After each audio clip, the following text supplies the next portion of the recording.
The dollar collapse will be the single largest event in human history.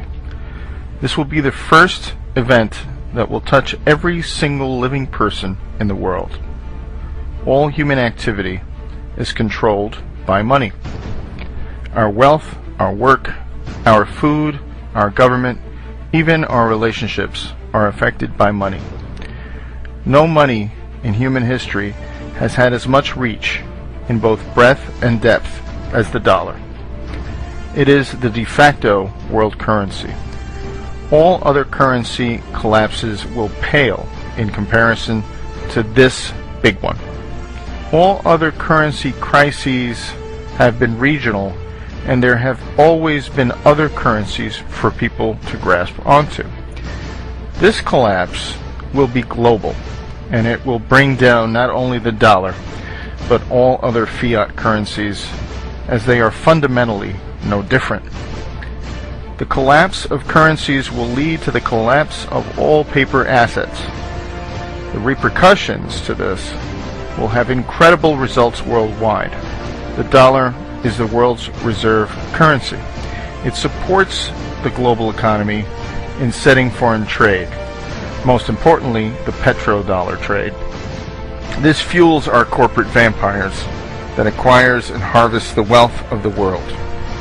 The corporate powers suppress real assets like natural resources and labor to provide themselves massive profits.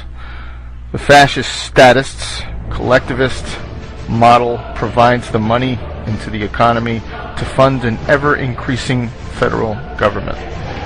That government then grows larger and larger, enriching its minions with jobs to control their fellow citizens. Finally, to come full circle, the government then controls other nations through the military-industrial complex. This cycle will be cut when the mathematically and inevitable collapse of the dollar occurs.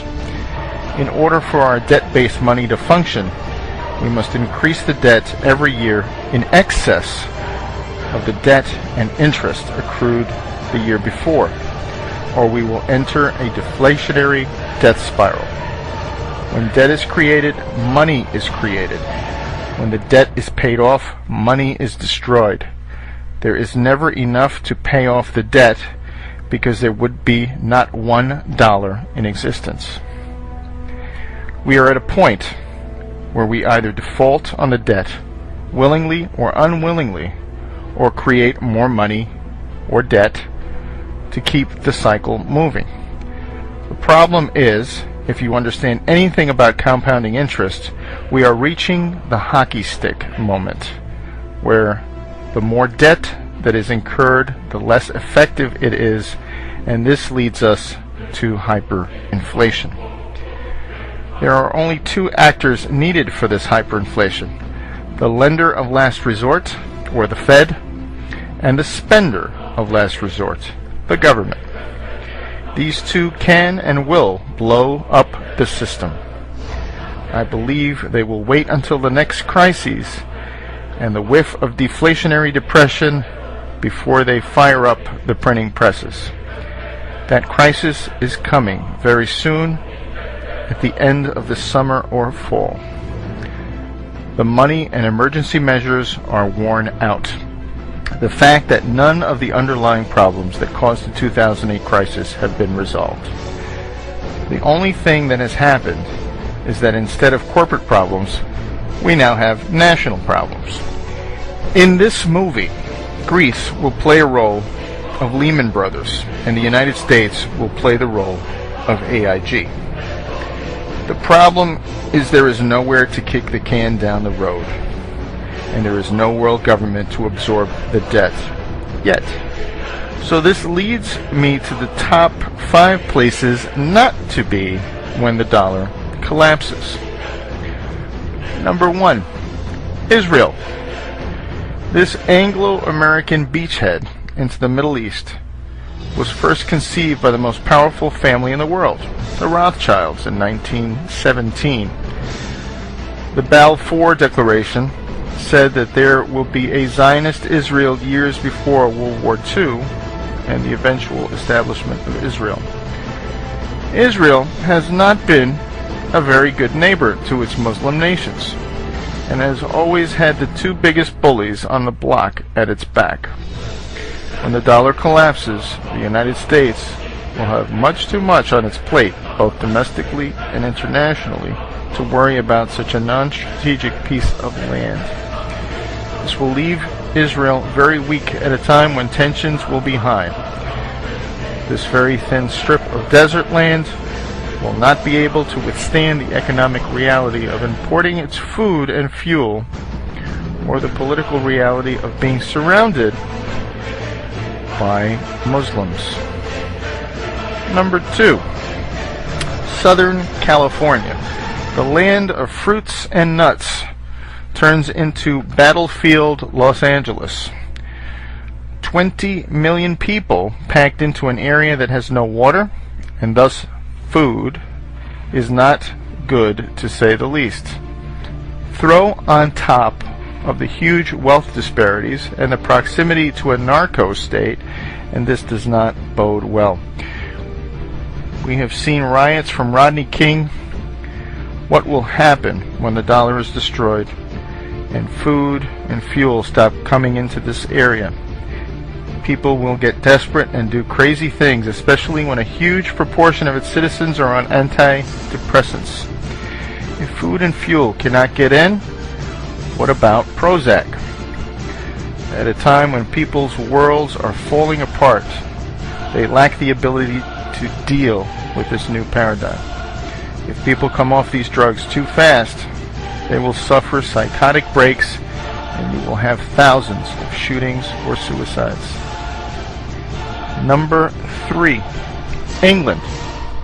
The land of the Big Brother and former empire of the worldwide slave and drug trade will suffer heavily.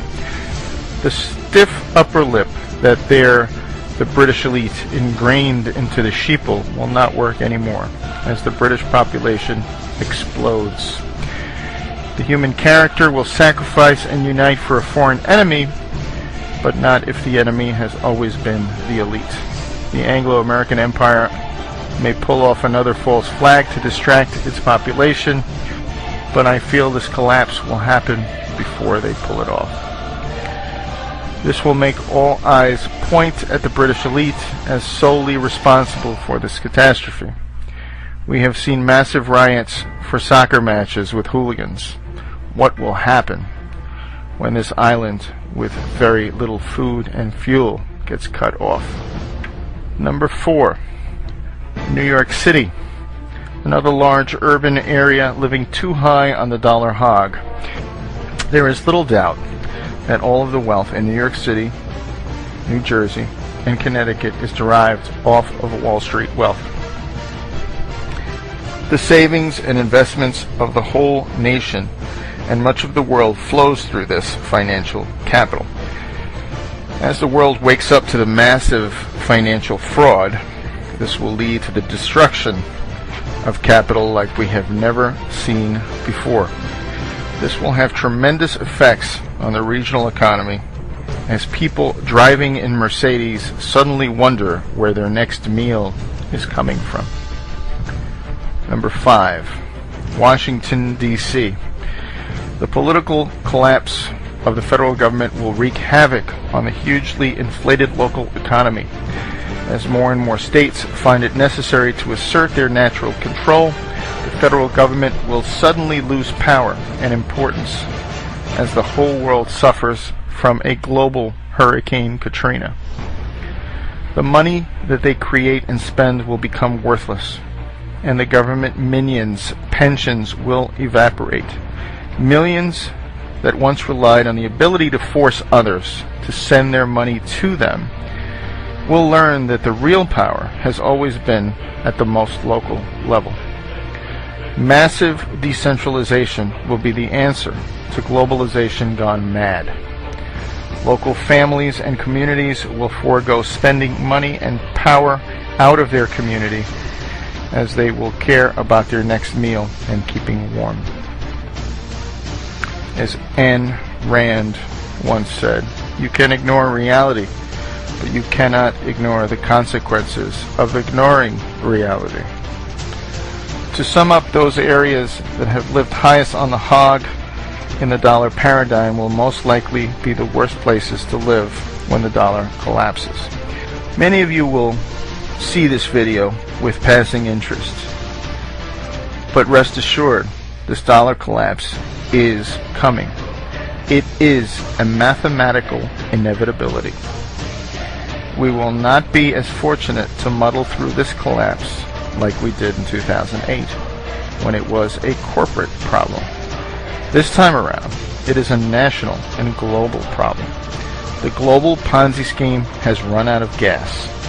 As the demographics decline, as cheap, abundant oil declines, as hegemonic power declines, this comes at a time when we reach the exponential or collapse phase of our money. The irresistible force paradox says, what happens when an unstoppable force meets an immovable object? We are about to find out when infinite money hits a very finite world.